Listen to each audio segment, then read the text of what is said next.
तो आइए एक्सरसाइज 4.1 का स्टार्ट करते हैं। हमारे पास सबसे पहला क्वेश्चन है, solve the following equation by factorisation. अभी हमने क्या करना है, बाय फैक्टराइजेशन इसको सॉल्व करना है। पहले तो हम क्या है, हमारे पास एक इक्वेशन गिवन है, वो क्या है, general standard form of quadratic equation में नहीं है। पहले हम क्या करेंगे, स्टैंडर्ड फॉर्म क्वाड्रेटिक इक्वेशन का बनाएंगे और फिर उसके बाद कोई भी मेथड अप्लाई करते हुए इस इक्वेशन का सोल्यूशन निकालेंगे। तो आइए पहले हम इसको क्या करते हैं, स्टैंडर्ड फॉर्म में कन्वर्ट। अब हम क्या करते हैं, लेफ्ट साइड पे एलसीएम ले लेते हैं। तो हमारे पास क्या आ जाएगा, x+1 x+2।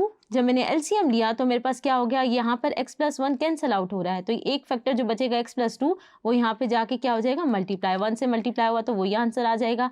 इसी तरह +2 x+1 आ जाएगा और राइट साइड को मैं ऐसे ही लिख लेती हूँ। आप देख सकते हैं यहाँ पे हमें जो वो दी हुई है, क्या कंडीशन दी हुई है कि x जो है इज नॉट इक्वल टू -1 -2 -5, क्योंकि अगर x की ये वैल्यूज आए तो हमारे पास जो है डिनोमिनेटर में क्या आ जाएगा, 0, और हमारे पास टर्म क्या बन जाएगी, इन्फिनिटी। तभी हमने ये रिस्ट्रिक्शन लगाई हुई है कि हमारे पास x की ये वैल्यूज नहीं हो सकती।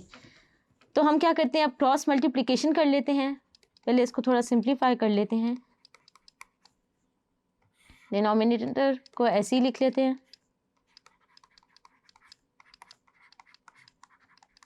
अब हम क्या करते हैं, क्रॉस मल्टीप्लाई, अगर हम इसको ऐड कर लें लाइक टर्म्स, 3x+4 मल्टीप्लाई हो जाएगा x+5 से।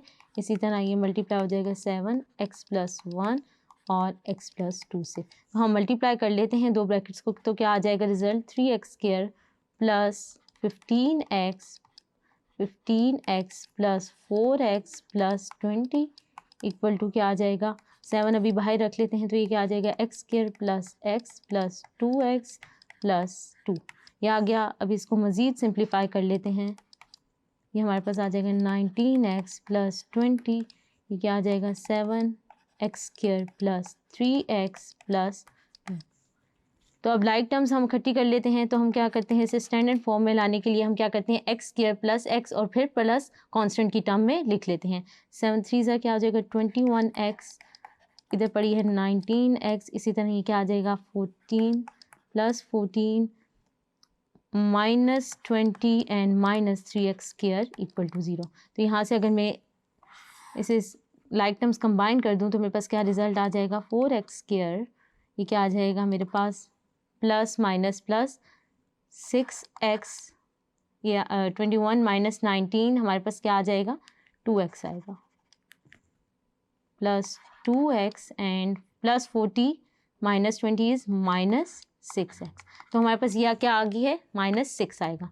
तो अब हमारे पास क्या आ गई है, standard form of quadratic equation आ गई है। हमने इसका सोल्यूशन फाइंड करना है by the help of factorization. तो फैक्टराइजेशन का क्या मतलब है, हम क्या करते हैं, a और c को मल्टीप्लाई करते हैं, यानी ये टर्म्स को अगर मैं मल्टीप्लाई कर दूं तो मेरे पास क्या आ रहा है, 24x²।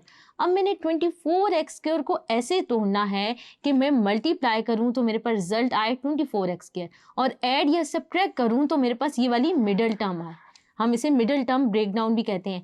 तो हमारे पास क्या है, ये अगर मैं इसको 24x² के फैक्टर बनाती हूँ, क्या होता है, 12 2 ज़ा 24, लेकिन हमारे पास 12 2 ज़ा 24 ऐड या सब्ट्रैक्ट करने से हमारे पास मिडल टर्म नहीं आ रही, तो ये वाला फैक्टर जो है वो कैंसिल आउट हो जाएगा। मजीद फैक्टर देखते हैं 24x² के, तो क्या है, अगर मैं देखूँ 6 4 ज़ा वो क्या होता है 24। अगर मैं +6, अगर मैं क्या करूं, मैंने लाना है +2x लाना है, तो अगर मैं +6x लिखूं और -4x लिखूं तो ये दो फैक्टर्स जो हैं मुझे क्या रिजल्ट दे रहे हैं, मल्टीप्लाई करने से मेरे पास क्या आ रहा है, -24x², और अगर मैं इन्हें ऐड करती हूँ तो मेरे पास क्या आंसर आ रहा है, मिडिल टर्म आ रही है जो कि 2x है। तो हमारे पास ये फैक्टर होंगे। तो बच्चों हम कैसे लिखेंगे, हम क्या लिखेंगे, फर्स्ट टर्म ऐसे ही लिखेंगे, जो फैक्टर हमने तोड़ के लिखे हैं उनको हम लिख लेते हैं, और लास्ट टर्म को भी हम ऐसे लिखेंगे। अब हम क्या करेंगे, यहाँ से कुछ कॉमन लेंगे, 4x² + 6x में से अगर हम देखें तो हमारे पास क्या कॉमन आएगा, पहली 2 टर्म्स में से कॉमन लेंगे और इसी तरह इन 2 टर्म्स से कॉमन लेंगे। हमने क्या किया, फैक्टर्स बना लिए। अब हम क्या करते हैं, पहली 2 टर्म्स में से कॉमन ले लेते हैं। तो अगर हम पहली 2 टर्म्स में से कॉमन देखें तो हमारे पास क्या आ रहा है, 2x कॉमन आ रहा है। तो जब हमने यहाँ से 2x कॉमन ले लिया तो यहाँ पे पीछे क्या बचा, 2x, और यहाँ क्या बच गया, +3।